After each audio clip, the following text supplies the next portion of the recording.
The tank platoon is the smallest maneuver element within a tank company. The platoon consists of 4 tanks. While designed to fight as a unified group, each platoon is divided into 2 sections, with 2 tanks in each of these sections. The sections are led by the platoon leader and the platoon sergeant, with the other tanks functioning as wingmen. The wingman concept was borrowed from the Air Force and facilitates control of the platoon when it operates in sections. The concept requires that one tank orient on another tank on either its left or right side.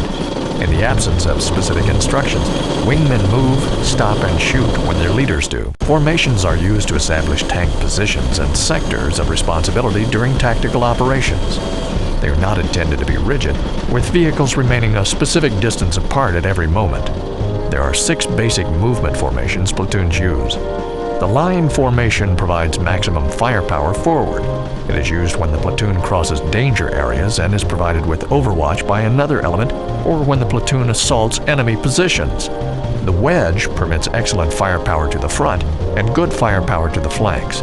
It is employed when the platoon is provided with overwatch by another element and is moving in open or rolling terrain.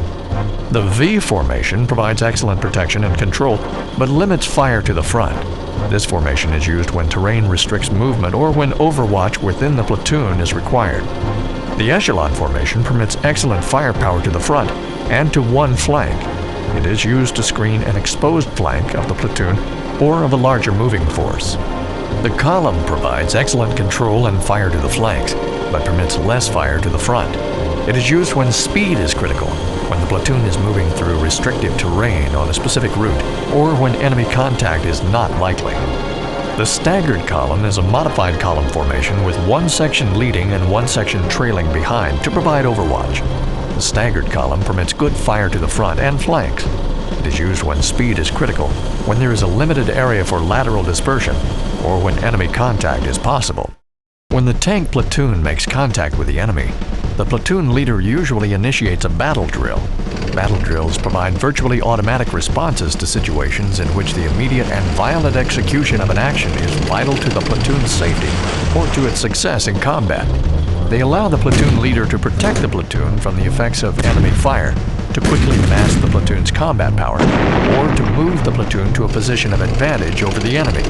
The action drill permits the entire platoon to change direction rapidly in response to terrain conditions, obstacles, orders from the commander, or enemy contact.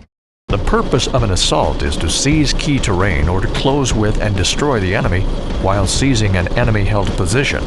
The platoon usually assaults the enemy while receiving support fire from an overwatch element. If supporting fire is not available, the platoon conducts tactical movement to a position of advantage over the enemy, then conducts the assault. A successful assault destroys the enemy elements or forces them to withdraw from the objective. The purpose of an attack by fire drill is to destroy the enemy using long-range fire from dominating terrain using the standoff capability of the main gun. The platoon can use an attack by fire to destroy inferior forces when the platoon leader does not desire to close with the enemy, or when the platoon is part of a company-level effort. In addition, the platoon may occupy an attack by fire position as part of a company-level hasty defense with the goal of destroying a superior force. A commander may order a platoon to bypass the enemy to maintain the tempo of the attack. The commander may designate one platoon to suppress the enemy, allowing the other platoons to use covered and concealed routes, weapon standoff, and smoke to bypass known enemy locations. The platoon leader notes targets on his IVAS overlay during the planning stages of a mission. Although most fire support planning is done by the company FIST or forward observer, the platoon leader can, if necessary, provide the FIST with nominations for additional targets for inclusion in the battalion fire support plan. As these targets are approved, he plots them on his overlays. If a target is disapproved, the platoon leader notes its grid coordinates so he can, if needed, submit a speedy call for fire using the grid method.